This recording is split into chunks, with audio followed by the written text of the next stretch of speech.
couple years ago, our Congress directed the Department of Defense to stand up a standing committee to honor the Korean War veterans during the 60th anniversary period, and I've been honored to be selected as the honorary chairman for that committee. The purpose of the committee is really to help pull together a lot of different assets to do a couple things. First off, to honor the Korean War veterans, to thank them for their service, to thank them for their sacrifice.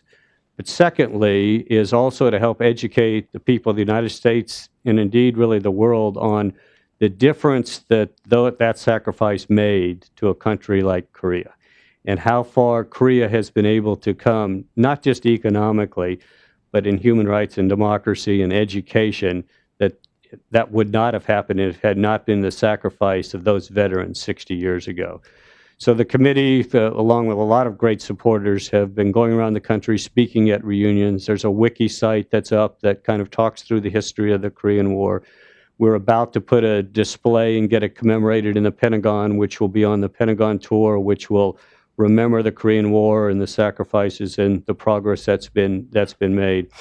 And then have many major events. The last major event here in the United States will be July 27th of this year, 60 years after the signing of the armistice. And we've got final approval, and we're very excited. It's going to be on the Mall in Washington, D.C. I would invite all Korean War veterans and all those family members to come. It'll be at the Korean War Memorial there. We're expecting somewhere between 10 and 12,000 veterans, and we'll have some very great speakers, but to honor the Korean War veterans as moving forward.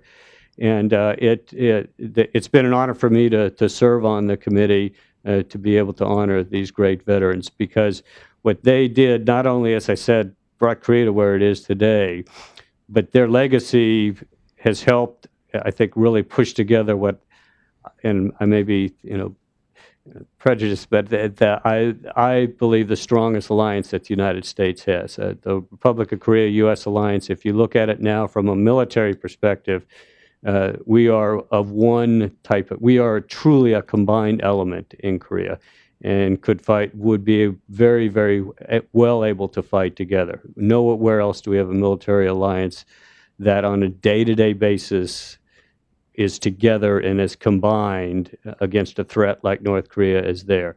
And then economically, the free trade agreement, socially, the number of students that are studying here in the United States from the Republic of Korea, it is truly a great alliance, and I think a very, very important alliance in a very important region of the world.